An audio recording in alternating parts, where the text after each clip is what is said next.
Welcome to Aging Gayfully. We're about adventure, leisure, travel, being a citizen of the world, traveling to destinations, and being a part of the global community as we age and prosper in body, mind, and spirit.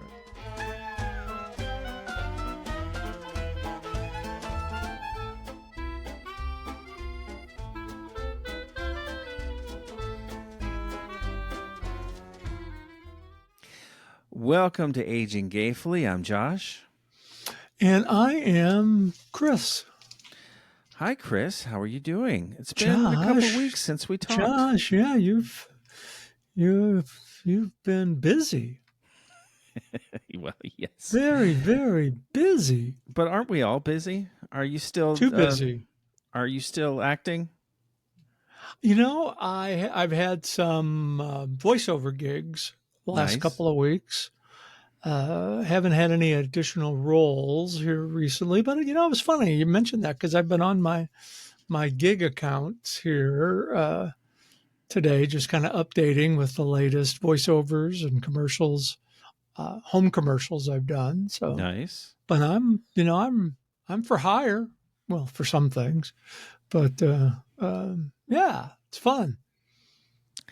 So I have a question for you, and this is not a joke. This is a genuine question. I was scrolling through social media, as I do, probably a little bit too often, but we're not here to talk about that.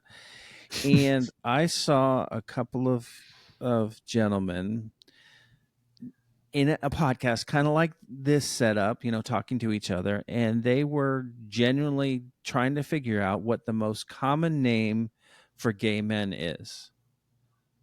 And so they gave their answer, right? And then I texted my friend Refined Gay Jeff to get his answer. Refined Gay Jeff. Oh, you'll have to meet Refined Gay Jeff. He's wonderful. What do you text your friends about me? About you? Just how wonderful you are. So if it's Refined Gay Jeff, what is, you know, what would it be my nickname for your friends? Oh, the bowling champion of the universe, Chris. I'll run with that. I like that. Yeah. So I got his answer. Mm-hmm. What would you say the most common name for gay men? Now, I don't know that there's any research behind this. I just think it's fascinating, a fascinating thing to think about. Well, you know, as I'm prone to do in my circle of life here, I'm prone to say, well, I think it's different for different generations. Okay, well, let's just go for right now, since this is where we are. Right now? Yeah. You know, I just have to say that you know, that's a good question. I usually I have something right off the top of my bald head, but today I kind of stumbled to say, you know, what would be a common description of a gay man, and I would just make it simple and just say he's a gay man. Okay. Well, I was wondering about a name. So about a name? Well, yeah, the common name for gay men, like what the most fabulous. Common. I'm looking for an actual proper name, like Josh or Chris. Oh, okay. I didn't. Okay, you see. You meant like a slang term. I was thinking like no, common name for a gay man. Just like these days, common name for most Kevin. Common name, Kevin. Now, do you know a lot of gay Kevins? I know a few. Yeah. Okay. Mm-hmm. Okay. So my friend Refined Gay Jeff said, I saw a podcast last week that addressed this very question. Well, that was the podcast that turns out that I was referencing. He said, and their research led them to answer this specific name that I'm about to tell you. He says, but in my totally unofficial random search of my contacts on my phone, I have 11 different gay Davids. That would be a good one too. Yeah. Mm-hmm. I would actually tend to agree with the answer that this podcast came up with their research. And they came up with Matt or Matthew. What about Richard? Well, Richard, too. Yes, they didn't come up with that one, though, but that is a lovely name that has. Well, and a lot of this it centers around, and I mentioned this a little bit earlier, the age brackets. Sure. So, for instance, Richard and Robert would be two very popular names in a generation before me. Yeah. And I knew a lot of Richards and Roberts, Bob, that are older than me that are gay, and but Matt, yeah, I could see that. I could see Matthew being a leader there for sure. So out there, if your name is Matt or Matthew and you're listening, you want to give us a shout. Yes, I am at AgingGayfully.com is how you reach us. Mm-hmm. If you're out there and your name is David, yes, I am at AgingGayfully.com. Let us know. Let us know. Yeah, because we always want to know. That's right. So we had a topic all planned and ready. And then I had the last couple of weeks that I had. And I think that it was time for me to sit here and call up on the mountain for the wisdom of the old graybeard that graces my screen here. I see gray on the other screen here too, not as much, but not as much. It's salt and pepper. Yeah. Mostly salt. But so I think that this week I just want to have some wisdom from on high. And one of the things that you talk about all the time is finding your comfort zone. Now, for stepping into your comfort zone. Okay, so what does that mean to you, stepping into your comfort zone? Well, we often hear, I think the common term is stepping out of your comfort zone. Yes. And I get what that means in one sense. Here's an example that I can use for myself. I stayed in a job for 10 years because it was easy. It was my comfort zone. Did that benefit me really? Probably not. But I've learned over the years that stepping into your comfort zone means following your heart's desire, following your dreams, being a pioneer in what you want to do, and finding that comfort zone to do it. So it's kind of like a challenge. It's a self-challenge to step into your comfort zone. And maybe that comes from me being a dreamer per se, where I've got 9 zillion ideas about what I want to do and what I can do, but then, stepping into the comfort zone to doing them is removing all the noise that has been filtered into your brain over the years about what you can and cannot do, and focusing on what you can do and not worrying about what other people think or say or the impressions that that might linger. And here's an example. I won't mention his name because he is a friend, even though I haven't seen him in a while.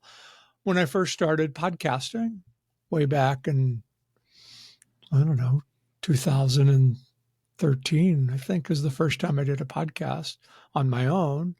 And I was, it was like, goodness, I was pretty excited. I had 1,000 downloads for an episode. And this person said to me, well, why would anybody listen to what you had to say? Oh, and this was a friend? Yeah. And that message over the years has, those things kind of linger. Now, some people can blow it off and just say, hey, it doesn't mean it wasn't a funny comment or what, but, it's those types of comments that can stick with people. And I just said, well, it does come up from time to time, but this is my comfort zone. I love being behind the microphone. Whether it's one person listening or I don't know, 10,000 people listening, you're stepping into your comfort zone and doing what you really want to do, manifesting your talents and skills to the best that you can do.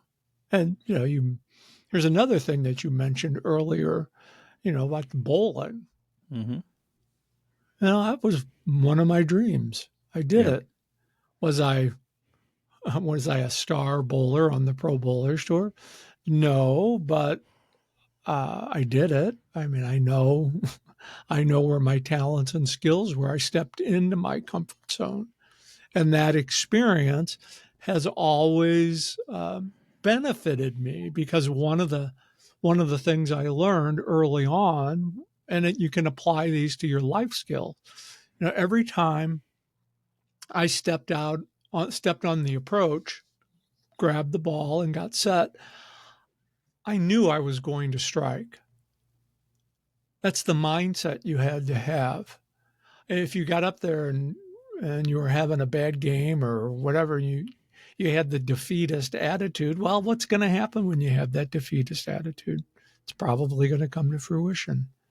So every time I stepped out on that approach, I knew I was going to strike. I knew I was going to bowl a 300 game. That's the confidence that you have in your own talents and skills to step into your comfort zone. Okay, so you know that you're going to bowl a strike, but then you don't. Then where does your mind go? You pick up, go to the next frame, and have the same attitude and make any adjustments that you need to make in order to accomplish your goal. So for instance, I just love talking bowling. So, welcome to your number one gay bowling podcast. You gay bowling. Oh, goodness, don't get me going. Go grab your balls and let's go. Oh, there could be a lot of metaphors on that one. So, for instance, when there's more to championship bowling than just picking up the ball and throwing it down the lane. Each lane is different. Each bowling ball reacts different, and you sometimes have to throw it at a different speed, or you have to have a different spin on it. I mean, it's just not like being Fred Flintstone and Barney Rubble getting up and at bedrock and just throwing the damn ball down the lane. There's some thought that goes to it. But with that, you have to make adjustments along the way. You just can't stay in that comfort zone if the result that you were looking for didn't come to fruition. And I can give numerous examples about if I just would have moved positions one frame earlier, how much better. But again, it's that mindset. It's like, are you comfortable? Are you comfortable here? Or when are you going to step into your next comfort zone? And that's kind of been my philosophy of, trying new things. I want to step into my comfort zone. It's like, oh, I'm going to call this guy Josh up and see if he wants to do a podcast because he's a cool guy. But if I didn't step into my comfort zone and reach out, it probably never would have happened. It's so interesting that I've known you for as long as I've known you, and you've said this phrase, step into your comfort zone, since I've known you, but I've never really understood it until this moment. Yeah, it's maybe I just it fits for me. Yeah, and I've used it. I've used it in presentations, and again, it's kind of like a self-challenging component. yeah, Because we're so used to hearing about staying in your comfort zone. Yeah. Well, I want to step into my comfort zone. uh, I, I don't want to linger in one particular comfort. I want to move to the next one because that's when you grow. Mm-hmm. That's why I use that example of staying in my job at Catholic Charities. I stayed in that job for 10 years. Mm-hmm. Why? Because it was comfortable. Mm-hmm. I knew it from the back of my hand. I could walk in and just it was like almost robotic. Mm-hmm. But what challenged me at that time? Not a whole lot. So stepping into your comfort zone uh, is is challenging, but it's so beneficial because I think it's safe to say that every one of us has a dream of something that they want to do. And what's the practicality of that dream? Well, I understand, we'll just use the two of us as example. I'm single, I don't have kids. So I can take a little bit more risk in some sense than what Mm-hmm. somebody like yourself who's raising a family. Mm-hmm. There's some nuances in this that certainly apply, but I still think it comes down to finding that comfort that you're looking for and stepping into it. What are your talents and skills? Are you using your talents and skills to the best of their abilities? It sounds a little bit like this idea of manifesting. Are you familiar with this? Yeah. Mm-hmm. Is it would you draw a parallel between the two? Well, I think there's definitely a parallel between manifesting your own happiness, Mm-hmm. as I think is what you're getting at there. Yeah, and it's basically for people who aren't living inside my brain, which is most people.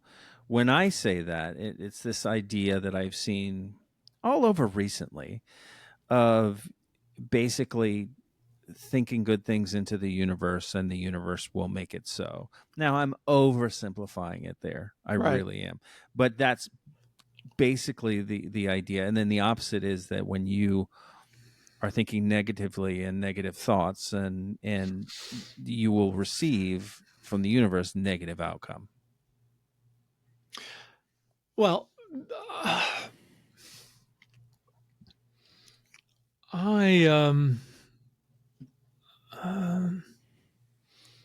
I got to think about this how I want to phrase this. If you're engulfed in negativity, then that's what you're going to manifest. If you're engulfed in positivity, well, there'll be some challenging days, but maybe the analogy is, are you a half empty glass or a half full glass? And I think a lot of that has to do with, are you into or have you stepped into your comfort zone? If you feel like you're having to do something just for the sake of having to do it, and there are many credible examples of that. You just things that you have to do even though you don't want to do them. Yeah. And that and I'm not poo pooing any of that, but there comes a point when enough's enough. Like, well, again, I'm going to use the Catholic Charities example. There was a day when enough was enough, and I went in and resigned.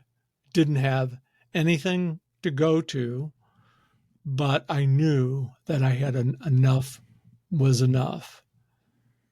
And it was easier for me because, in one sense, I'm only taking care of myself. Mm-hmm. But there's so many folks out there that are trapped because of their circumstances. Mm-hmm. And how do you balance that? I don't. I don't have any words of wisdom there because, I've only been kind of a breadwinner for myself. Sure. Sure.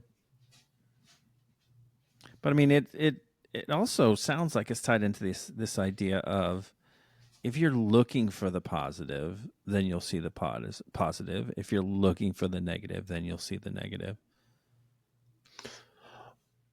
Well, yeah, I think that's spot on. Mm-hmm. And and when you're balancing those two, what what attracts you more? Mm-hmm.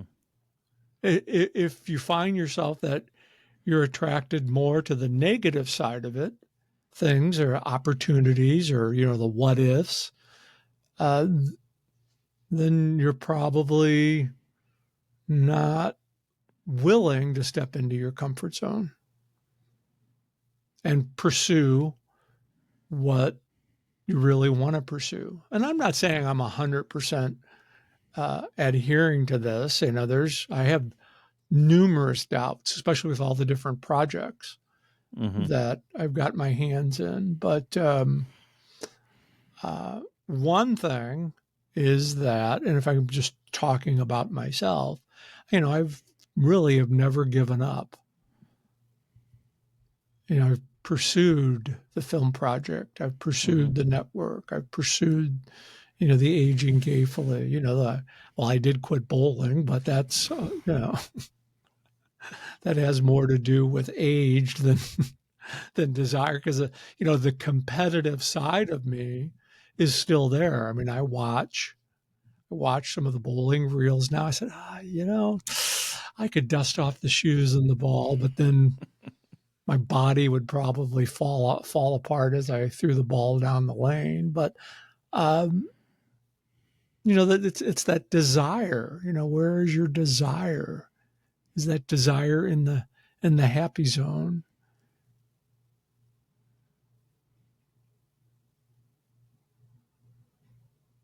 I've seen so many seniors who have just kind of assumed that, okay, well, I, I I can't try anything new. I can't do anything new.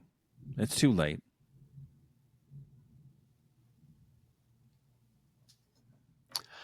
Yeah, I've seen that quite a bit also.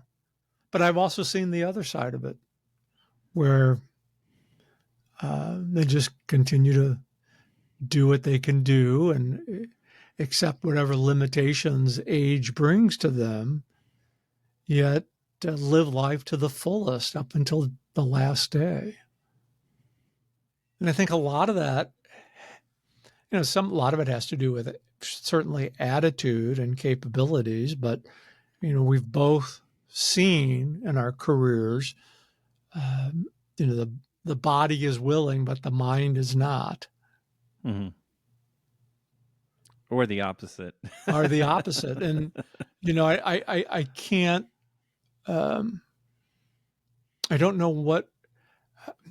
Now wait a minute. I think I do know what's worse. What's worse when the mind is gone and the body is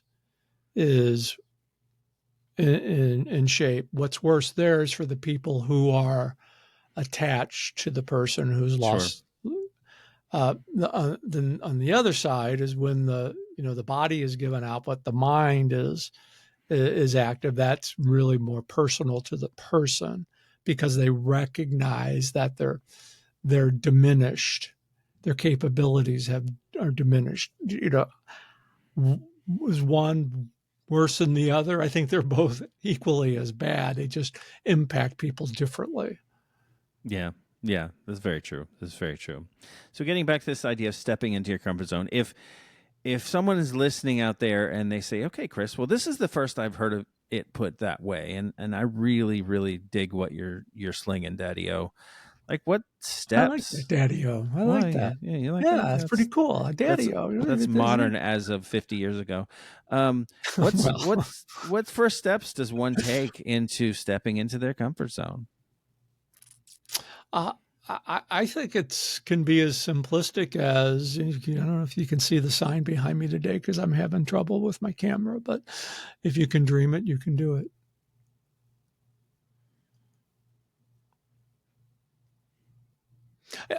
And I think another example, and because I've gotten hooked on YouTube and Oh, watching all these seniors who have picked up and have gone on travel expeditions all throughout the world. yeah. And I've watched the seniors, especially some of the Brits, who have picked up out of England and have gone to France and are redoing chateaus. Oh, interesting. Yeah, so and I really cued into the uh, the senior traveler because really, in essence, that's something that Aging Gayfully is really wanting to do, but the time right now isn't right. Not because the desire isn't there, Mm. just the home dynamics that we're currently under. But that doesn't mean that the desire to step into that's not there because it's well, what if I do it when I'm 70? Well, that's just a year and a half away. Yeah. Why not? It'd be a lot easier than going on the senior Pro Bowler tour. True, true, true. But I have to say, I did see a video just the other day of a senior woman in her 80s bowling a 300 game.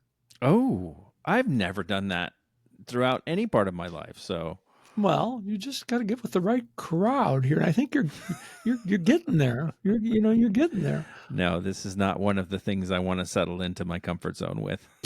You don't want to have a 300 game? No, I'm all right. I'm good. Okay. Okay. I had a very short um, little history on a bowling team when I was like 10 or 11 or something. Yeah, I'm all right. It's You're all so right. interesting thinking about that though, because bowling in the 70s and early 80s was such a thing because you go into the bowling alley and everything smelled a certain way, and by a certain way I mean it smelled like feet and cigarettes. And yeah, no, it was such an interesting thing. It's very Yep. evocative. Yeah, bowling's making quite a comeback. Is it? Yeah, making quite. When I watch these videos and see all the different, what would be the right? I don't have the right word because I'm not up with all the terms, but I see what I see is much different than what I experienced, Yeah. and from what I read about it, what little I read about it, it's very positive. There is a resurgence in bowling, Okay. and yeah, I still have it's kind of like those things you have in your life that they may not be present, but they're never left. They've never left. Oh, I love that. I love that.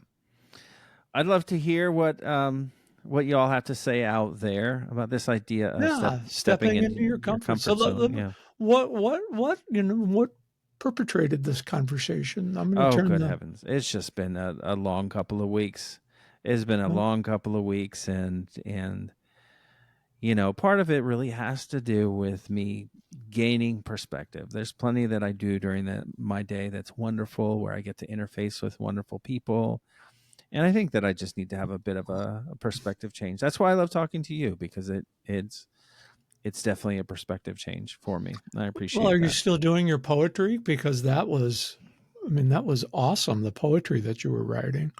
Well, thank you, but I one of the things that I do is I will toggle between writing, painting, and doing music. So those are my three fun little hobbies that I do when I just want to do stuff for me.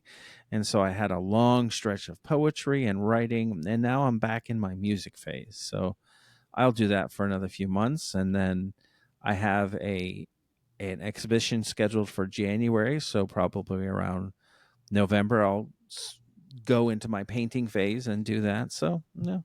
That's kind of how it goes with me. A polar bear on a beach. I've been waiting for the polar bear on a beach with an Well, umbrella. I'm look. waiting. Can you I'm see? waiting. I'm moving. He's right there. Can you see that? Wait. Yeah. See that? See that Yeah, right I there? see it. The bear just got to be white and a rainbow umbrella, and we've got the market. But and we'll, you we'll just got see. to step in, Josh. You just got to step into your comfort zone. I hear you. I hear you. All right. How can people get in touch with us? It's very easy. You can email us at yesiam@aginggayfully.com. Yes, I am at aginggayfully.com. And I keep talking about this, but there is a new website coming when I step into my comfort zone to do it. Okay. Do you want Yeah. to say what that is or no? No, because it's I'm in the middle of tidying up the film project. Um, I've got the template picked out for the new website, but it's again not prioritizing; it's segmenting the time I in understand. order to do it. I understand. So, but yes, I am at AgingGayfully.com. All right. Well, we're looking forward to hearing from you all out there. And Chris, thank you. You've definitely made me feel better. There we go. And Josh, I have a question for you before you go.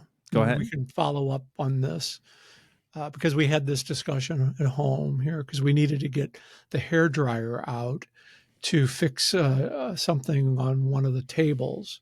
I didn't know that hair dryers, if you put heat on a stain on a table, that it will take the blemish out and you polish it. It was like magic. But I want to know, and we can talk about this next time, how many bald-headed people out there own a hair dryer? Okay.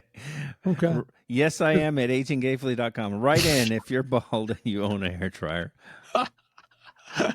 See you next time. Alrighty. Bye now.